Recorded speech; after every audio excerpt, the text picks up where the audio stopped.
Hi hello ನಮಸ್ಕಾರ, welcome to Malenadu ಸವಿರುಚಿ. ಈ ವಿಡಿಯೋದಲ್ಲಿ ರವೆ ಉಂಡೆನ ಹೇಗೆ ಮಾಡೋದು ಅಂತ ನೋಡೋಣ. ರವೆ ಉಂಡೆ ಮಾಡೋದಕ್ಕೆ ಮೊದಲಿಗೆ ರವೆನ ಹುರ್ಕೋಬೇಕು. ಅದಕ್ಕೆ ನಾನಿಲ್ಲಿ ಒಂದು ದಪ್ಪ ತಳದ ಕಡಾಯಿಯನ್ನು ಒಲೆ ಮೇಲೆ ಇಟ್ಕೊಂಡಿದ್ದೀನಿ. ಅದು ಕಾದ ನಂತರ ಈ ರೀತಿ 4ರಿಂದ 5 ಸ್ಪೂನಷ್ಟು ಪರಿಶುದ್ಧವಾದ ತುಪ್ಪವನ್ನು ಹಾಕ್ತಾ ಇದ್ದೀನಿ. ಒಳ್ಳೆ ತುಪ್ಪನ ಯೂಸ್ ಮಾಡೋದ್ರಿಂದ ಈ ಉಂಡೆ ಟೇಸ್ಟ್ ತುಂಬ ಚೆನ್ನಾಗಿರುತ್ತೆ. ಸೊ ನಾನೀಗ ಮೊದಲು ತುಪ್ಪನ ಕಾಯಿಸಿ ತುಪ್ಪ ಕಾದಾದ್ಮೇಲೆ ಅದಕ್ಕೆ ಡ್ರೈ ಫ್ರೂಟ್ಸ್ನ ಸಣ್ಣದಾಗಿ ಕಟ್ ಮಾಡಿ ಇಟ್ಕೊಂಡು ಬಾದಾಮಿ ಗೋಡಂಬಿನ ಸಣ್ಣದಾಗಿ ಕಟ್ ಮಾಡಿ ಅದು ಸ್ವಲ್ಪ ಫ್ರೈ ಆದಮೇಲೆ ನಂತರ ಒಣ ದ್ರಾಕ್ಷಿನೂ ಸಹ ಇದಕ್ಕೆ ಹಾಕಿ ಫ್ರೈ ಮಾಡಿ ಇದನ್ನು ಸಪ್ರೇಟಾಗಿ ಎತ್ತಿಟ್ಕೋತಾ ಇದ್ದೀನಿ. ಡ್ರೈ ಫ್ರೂಟ್ಸನ್ನು ಫ್ರೈ ಮಾಡಾದ್ಮೇಲೆ ರವೆನ ಫ್ರೈ ಮಾಡ್ಕೋಬೇಕು. ರವೆ ಅಂದರೆ ನಾನಿಲ್ಲಿ ಚಿರೋಟಿ ರವೆನ ತೊಗೊಂಡಿದ್ದೀನಿ. ಚಿರೋಟಿ ರವೆ 4 ಕಪ್ಪಷ್ಟು ತೊಗೊಂಡಿದ್ದೀನಿ. ಅಂದರೆ ನಾನಿಲ್ಲಿ ಹಾಕ್ತಾ ಇರೋಂತಹ ಕಪ್ಪು 250 ಗ್ರಾಮ್ಸಷ್ಟು ಹಿಡಿಯುತ್ತೆ. ಅಂದರೆ 1 ಕಪ್ಪು 1/4 ಕೆ ಜಿಯಷ್ಟು ಹಿಡಿಯುತ್ತೆ. ಅದರಿಂದ ನಾನು 1 ಕೆ ಜಿಯಷ್ಟು ರವೆನ ತೊಗೊಂಡಿದ್ದೀನಿ. 4 ಕಪ್ಪು ರವೆ ಅಂದರೆ 1 ಕೆ ಜಿಯಷ್ಟು ರವೆನ ತೊಗೊಂಡಿದ್ದೀನಿ. ಇದಕ್ಕೆ ಸ್ವಲ್ಪ ಸ್ವಲ್ಪ ತುಪ್ಪನ ಹಾಕ್ತಾ ನಾವು ಚೆನ್ನಾಗಿ ಫ್ರೈ ಮಾಡಬೇಕು. ಮೊದಲಿಗೆ ದೊಡ್ಡ ಉರಿಯಲ್ಲಿ ಇಟ್ಕೊಂಡು ಒಂದು 5 ನಿಮಿಷ ಫ್ರೈ ಮಾಡಿ, ಅಂದರೆ ಕೈ ಬಿಡದೆ ಫ್ರೈ ಮಾಡಬೇಕು. ರವೆ ತಳ ಹಿಡಿದೇ ಇರೋ ಥರ, ಕಪ್ಪಾಗದೇ ಇರೋ ಥರ. ರವೆ ಫ್ರೈ ಆದ ಹೇಗಿರಬೇಕು ಅಂದರೆ ಒಂದು ರೀತಿ ಗೋಲ್ಡನ್ ಬ್ರೌನು, ಜಾಸ್ತಿನೂ ಆಗಿರಬಾರ್ದು, ಒಂದು ಸ್ವಲ್ಪ ಕೆಂಪಗಾಗಿರಬೇಕು ರವೆ, ಆ ರೀತಿ ಫ್ರೈ ಆಗಿರಬೇಕು. ನಾವು ರವೆನ ಎಷ್ಟು ಚೆನ್ನಾಗಿ ಹುರ್ಕೋತೀವೋ ಅಷ್ಟು ಟೇಸ್ಟಿಯಾಗಿ ನಮಗೆ ಉಂಡೆಗಳು ರೆಡಿ ಆಗ್ತವೆ. ಇಲ್ಲಿ ನಾನು ಮತ್ತೆ ತುಪ್ಪನ ಹಾಕ್ಕೋತಾ ಇದ್ದೀನಿ. ತುಪ್ಪನ ಒಂದೇ ಸಲ ಫಸ್ಟೇ ನಾನು ಹಾಕ್ಕೋತಾ ಇಲ್ಲ. ಮಧ್ಯೆ ಮಧ್ಯೆ ಸ್ವಲ್ಪ ಸ್ವಲ್ಪ ರವೆನ ಹುರಿದಾದ್ಮೇಲೆ ತುಪ್ಪ ಹಾಕ್ಕೋತಿದ್ದೀನಿ. ಗೊತ್ತಾಗುತ್ತೆ ಅದೆಷ್ಟು ಡ್ರೈ ಆಗಿದೆ ಅಂತ.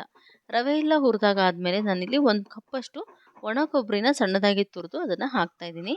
ನಂತರ ಸ್ವಲ್ಪ ಹುರಿದಾದ್ಮೇಲೆ ಈ ಡ್ರೈ ಫ್ರೂಟ್ಸ್ ಏನು ನಾವು ಮೊದಲೇ ಫ್ರೈ ಮಾಡಿ ಎತ್ತಿಟ್ಟಿದ್ವಿ ಅದನ್ನು ಸಹ ಸೇರಿಸಿ ರವೆನ ಮಿಕ್ಸ್ ಮಾಡ್ತಾಯಿದ್ದೀನಿ. ರವೆನ ಆಲ್ಮೋಸ್ಟ್ ನಾವು ಹುರಿದು ಆಗಿದೆ. ನಾನು ಆಲ್ಮೋಸ್ಟ್ 15 to 20 ಮಿನಿಟ್ಸ್ ಇಲ್ಲಿ ರವೆನ ಹುರಿದಿದ್ದೀನಿ. ಅಂದರೆ ಸಣ್ಣ ಉರಿಲೂ ಒಂದು 5ರಿಂದ 10 ನಿಮಿಷ ಹುರಿಬೇಕು.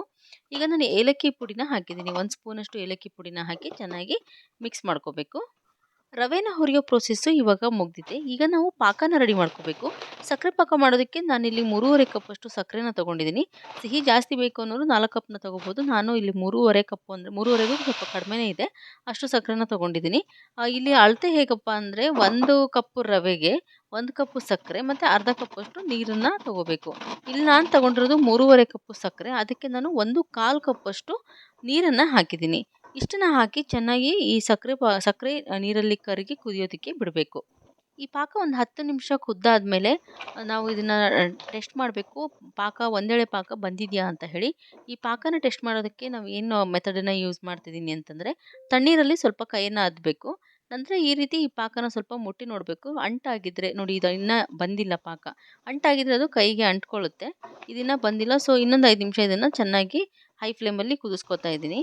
ಈ ರೀತಿ ಕುದಿತಾ ಇರುವಾಗ ಮತ್ತೆ ಅದೇ ರೀತಿ ಕೈನ ಸ್ವಲ್ಪ ತಣ್ಣೀರಲ್ಲಿ ಅದ್ದಿ ನಂತರ ಈ ರೀತಿ ಟೆಸ್ಟ್ ಮಾಡಬೇಕು.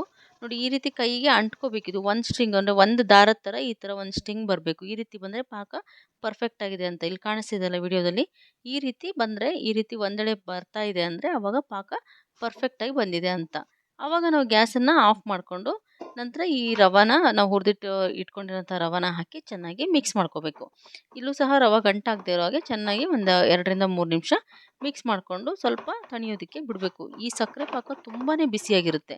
ತಕ್ಷಣವೇ ರವೆ ಉಂಡೆನ ಕಟ್ಟೋಕ್ಕಾಗೋದಿಲ್ಲ. ಇನ್ ಕೇಸ್ ನಾವು ಈ ರೀತಿ ರವೆ ಹಾಕಿದಾಗ ನಮಗೇನಾದ್ರು ಪಾಕ ಹೆಚ್ಚು ಕಡಿಮೆ ಆಯಿತು, ಸ್ವಲ್ಪ ತೆಳುವಾಯಿತು ಅಂದರೂ ಸಹ ನಾವು ಮತ್ತೆ ಒಂದು ಅರ್ಧ ಕಪ್ಪಷ್ಟು ರವೆನ ಹುರಿದು ಹಾಕಿದ್ರೂ ಗಟ್ಟಿಯಾಗುತ್ತೆ. ಹೀಗೆ ಒಂದು 10 ನಿಮಿಷ ಬಿಟ್ಟಾದಮೇಲೆ ಈ ರೀತಿ ಪಾಕ, ರವೆ ಮತ್ತು ಪಾಕ ಈ ರೀತಿ ಸ್ವಲ್ಪ ಗಟ್ಟಿಯಾಗಿ ಉಂಡೆ ಕಟ್ಟೋದಕ್ಕೆ ಈ ರೀತಿ ಬರುತ್ತೆ. ಒಂದು 10 ನಿಮಿಷ ಬಿಟ್ಟು ನಾವು ಉಂಡೆ ಕಟ್ಟಿದ್ರೂ ಸಹ ಈ ಮಿಶ್ರಣ ತುಂಬಾ ಬಿಸಿಯಾಗಿರುತ್ತೆ. ಅದರಿಂದ ನಾವು ಒಂದು ಸಣ್ಣ ಪಾತ್ರೆಯಲ್ಲಿ ನೀರಿಟ್ಕೊಂಡು ನೀರಲ್ಲಿ ಕೈಯನ್ನು ಎತ್ತಿ ಈ ರೀತಿ ಉಂಡೆನ ಕಟ್ತಾ ಹೋಗಬೇಕು. ಇದೇನು ತಣ್ಣಗಾದ್ಮೇಲೆ ಗಟ್ಟಿಯೆಲ್ಲ ಆಯಿತು ಅಂದರೆ ಮತ್ತೆ ಒಂದು 2 ನಿಮಿಷ ಬಿಸಿ ಮಾಡ್ಕೊಂಡ್ರೂ ಸಹ ಅವಾಗೂ ಮೆತ್ತಗಾಗುತ್ತೆ. ಈ ರೀತಿ ಉಂಡೆ ಕಟ್ಟೋದಕ್ಕೆ ತುಂಬ ಚೆನ್ನಾಗಿ ಬರುತ್ತೆ. ಬಿರುಕೆಲ್ಲ ಬಿಡ್ತಾ ಇದೆ ಅಂದರೆ ಸ್ವಲ್ಪ ಕೈಯಲ್ಲಿ ನೀರು ಹದ್ಕೊಂಡು ಈ ರೀತಿ ಹಚ್ತಾ ಹೋದರೆ ಉಂಡೆನ ಈಸಿಯಾಗಿ ಮಾಡ್ಕೋಬೋದು. ಇದೇನು ಸ್ವಲ್ಪ ಬಿಸಿ ಇರುತ್ತೆ ಅನ್ನೋದು ಬಿಟ್ಟರೆ ಬೇರೆ ಉಂಡೆ ಕಟ್ಟೋದಕ್ಕೆ ಯಾವ ಥರದ ಪ್ರಾಬ್ಲಮ್ಮು ಇರೋಲ್ಲ. ಇದೇ ರೀತಿ ಅಂಟಂಟಾಗಿ ತುಂಬ ಚೆನ್ನಾಗಿ ಬರುತ್ತೆ. ಉಂಡೆನೂ ಸಹ ತುಂಬಾ ಟೇಸ್ಟಿಯಾಗಿರುತ್ತೆ. ನಾವು ತುಪ್ಪ ಹಾಕಿ ರವೆನ ಸ್ಲೋ ಪ್ರೊಸೆಸ್ಸಲ್ಲಿ ಫ್ರೈ ಮಾಡಿರೋದ್ರಿಂದ ಉಂಡೆ ಸಹ ಬಾಯಲ್ಲಿಟ್ಟರೆ ಕರಗ್ತಾ ಇರುತ್ತೆ, ಅಷ್ಟು ಟೇಸ್ಟಿಯಾಗಿರುತ್ತೆ. ಮತ್ತು ಡ್ರೈ ಫ್ರೂಟ್ಸು, ಒಣ ಕೊಬ್ಬರಿ ಎಲ್ಲ ಹಾಕಿರೋದ್ರಿಂದ ಟೇಸ್ಟು ತುಂಬಾ ಚೆನ್ನಾಗಿರುತ್ತೆ. ಹಬ್ಬ ಹರಿದಿನಗಳಲ್ಲಿ ಮಾಡುವಂತಹ ಈ ರವೆ ಉಂಡೆನ ಹೇಗೆ ಪರ್ಫೆಕ್ಟಾಗಿ ಮಾಡ್ಬೋದು ಅಂತ ನೋಡಿದ್ರಲ್ಲ. ಪರ್ಫೆಕ್ಟ್ ಆಗಿರುವಂತಹ ಅಳತೆ ಇದ್ದರೆ ಪರ್ಫೆಕ್ಟ್ ಆಗಿರುವಂತಹ ಟೇಸ್ಟಿಯಾಗಿರುವಂತಹ ರವೆ ಉಂಡೆನ ಈ ರೀತಿ ಮಾಡ್ಕೋಬೋದು. ವಿಡಿಯೋ ಇಷ್ಟ ಆಗಿದ್ರೆ ಪ್ಲೀಸ್ ಲೈಕ್ ಮಾಡಿ, ಶೇರ್ ಮಾಡಿ, ಸಬ್ಸ್ಕ್ರೈಬ್ ಮಾಡಿ. Thanks for watching.